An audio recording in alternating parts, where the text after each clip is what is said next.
Lucy, Daniela, welcome. I feel like this is the eve of a new dawn of triathlon. The new T100 World Tour is about to begin. How are you both feeling ahead of this? Lucy, I'll start with you.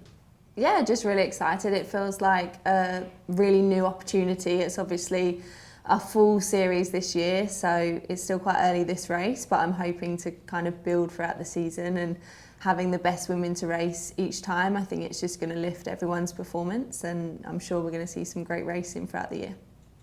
Yeah, it's definitely super exciting time for the sport at the moment to be in, and when I heard about the tour, knowing that I'm going to have my last year, I definitely wanted to be part of this, and yeah, it could be something for the future, and hopefully we can inspire a lot of other women and also men, of course, to go into triathlon. And I'm excited to have also this mix between some shorter distance athlete and the longer distance athletes, and I think it will be really interesting to how it unfolds to have these two kind of athletes coming together in the T100 series. With it being your last year, and the fact that this is just launching in the capacity that it is it kind of reignited all that passion for triathlon that you may be kind of starting to lose, that it's your final year? Yes, definitely. I think one of the T100 races is the only thing I haven't won, and I mean, having this as I've won a lot of races, and actually to have this opportunity to do something I haven't done really motivated me. And so for me it was almost like having a new motivation, and also really was one of the reasons why I wanted to be part of it, and also helped me to really get the best out of myself. So I could say it was a good reason to get out of bed in the morning to train hard. It really helped me to get that final motivation and say, okay, I always said I want to finish with a strong performance, and I kind of had that last year with the world record, but still I want to show some good races this year as well, and I think there's no better opportunity to do that with the T100 Tour.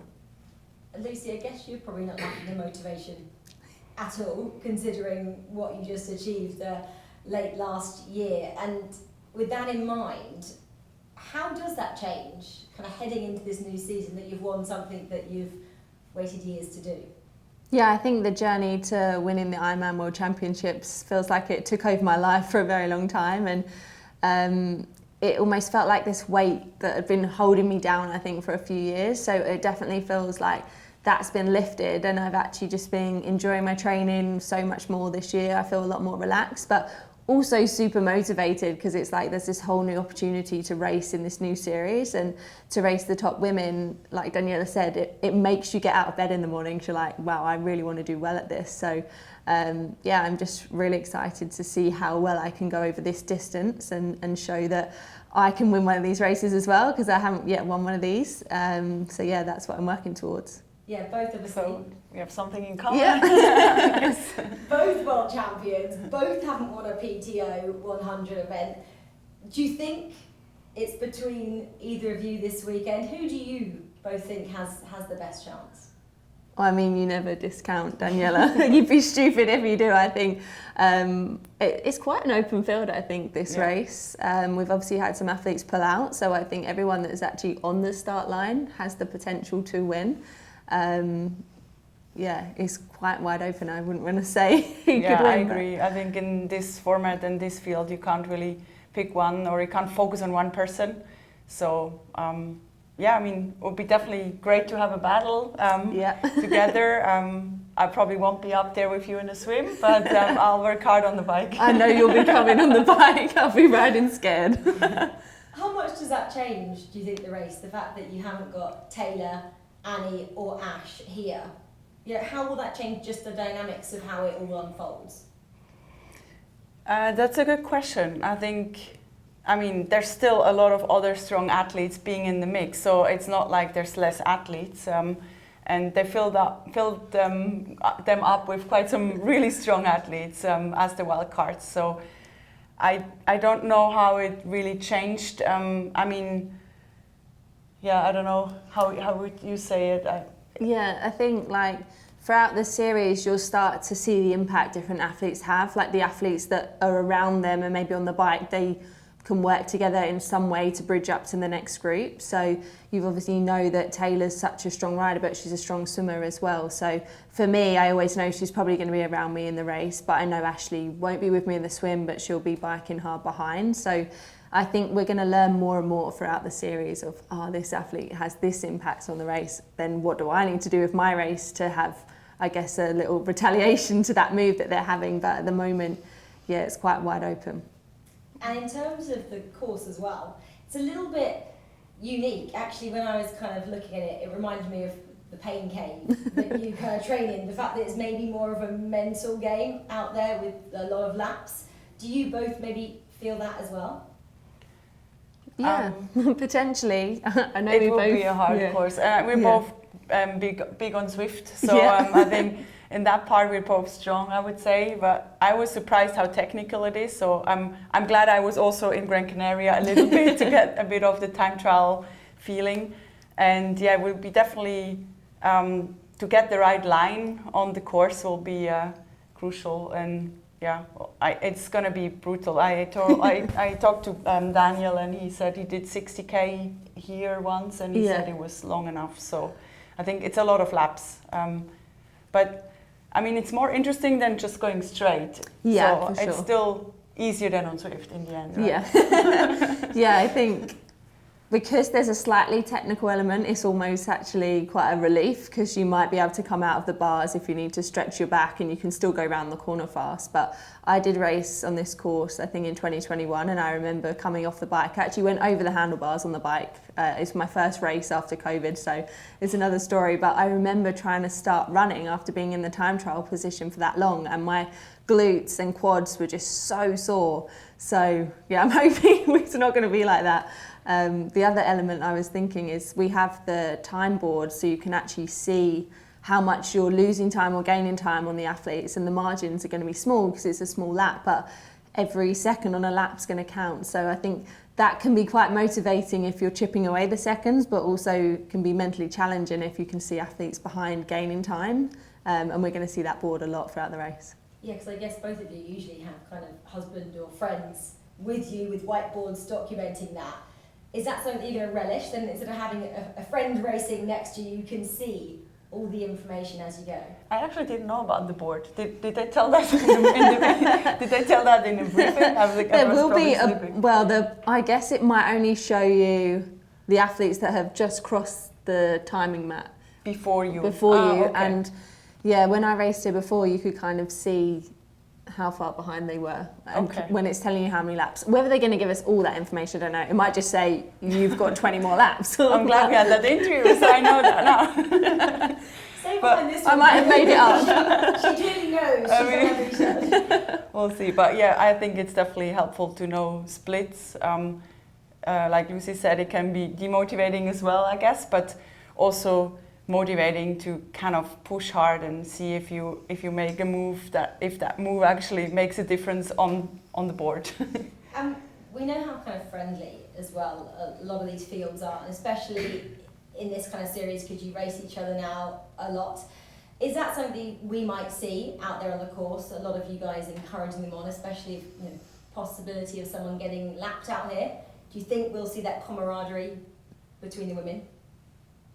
I think it'll be a mix. Like when we're racing, we obviously want to win, but you're always going to encourage someone, especially if their race isn't going quite to plan. I think it's always nice to give some encouragement, but at the end of the day, we're going to be going flat out. So sometimes it's just hard enough to breathe, let alone yell some encouragement to someone else. So yeah, we'll have to see what happens. Are there any big rivalries? Yeah. I mean, we've definitely had quite a big rivalry, I think, but I always feel like whilst we've had a rivalry, I've always looked up to Daniela and kind of, you've set the bar and I've been chasing it. So whilst it's been competitive, I feel like it's always boosted me as an athlete as well. So yeah, I would also say it's a healthy rivalry. It's a hard word to say. It's a hard word. But yeah, I think it also pushed me, like having Lucy, I knew how much she wanted to win Kona, and I think I had like a few moments where I was like ready to retire. I was like, no, I I want to get that battle with Lucy again. And so it's these moments you actually train for, that you have these battles, and that they make you a better athlete. So I'm glad that she was so stubborn, and I'm also very happy for her that she could get that win. It was a long time pushing hard. For sure. I think, Daniela, if I'm not wrong, you haven't actually beaten Lucy in a race since 2019, 70.3 Worlds. Wow, it's about time, really? About getting on there, Did we not? Yeah, maybe, I don't know. I haven't. Yeah, that might, Really?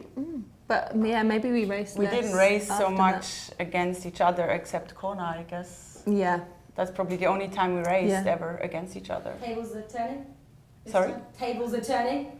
Yeah, well, I mean... It's coming back, final year. It's, She's coming in hot. yeah, I'm definitely going to try hard, but we'll see. I think we're both putting in a lot of hard work, and in the end, it's I would say everyone in the field deserves the win, and in the end, it's so many things to have to play together. So, but yeah, it's a good motivation. I didn't know, and I think it's also nice that we have the chance now to race the best more times in the year. Yeah. It makes it hard, but also having a race like that, if you have a bad race, it's kind of like a wake-up call, and you're like, okay, now I'm going back to work. And so you have more opportunities to measure yourself, and I think it can be also very motivating to have sometimes also a bad race. It always motivates me if I have a bad race. How grueling is this season going to be? 8 rounds, is that tough? Have you got to change anything in your training to be able to peak for these races? Yeah, I guess normally you'd be peaking twice to race the best women, so to do it 8 times is definitely completely different. I'd say training could be quite different for this distance as well, so if you want to do well 8 times, it's going to be about managing energy every race and recovering as quickly as possible to get back into training. But I do think the best thing, like Daniela said, if you do have a bad race, you know what you've got to work on before the next one, and you'll be like, right, okay, I've got to fix this as quickly as possible. But it kind of takes the pressure off a little bit as well. If you have a bad race, it's like, well, it's not long until the next one where I can get redemption. Yeah, gone on a chance very quickly. Also, obviously, Lucy, I wanted to speak to you about the fact that Daniela said she's going to retire, and what that means for you. You've got this one final season to race her, to see her in all her glory, and I know, like Daniela said, she's someone that you really looked up to, and you wanted to achieve what she has, and you finally got to do it. Yeah, it feels definitely special that I'll get to race Daniela so many times in your final year. And yeah, you played such a huge part in my career. So, well, thank you for that. And I really do hope you have a really good final year. Enjoy it as much as possible. Thank you. I She's appreciate it. coming for you, Yeah, I know. I'm not going to make it easy, but you wouldn't want me to. No, it's nice to hear. I mean, also, I appreciate our I can't even say that word. Rivalry. Rivalry. Now you're making me go. So. Rivalry. I'm not going to say that word anymore. Yeah. No, I also look forward to it, and well, I think you set the bars, breaking my record in Kona. So it's great to see how you came along. I still remember I think your first race was 16. 2017. 17. We were at the party at Bob's. I think we met, or not met, but we were there, like we were in the bathroom, and you were like, I don't know, like you said, like, yeah, you're so inspiring, and then like it was really cute. I still have that kind of moment in my mind where you, like, from there, how you developed as an athlete, it's really impressive. No. Thanks. Well, I had a good person to look up to. Lovely words, both of you. I'm sure there are not going to be as many lovely words on Saturday. Game on. Good luck. No words, just racing. And good luck for the rest of the season as well. Thank you. Thanks, guys. Thank you. Brilliant.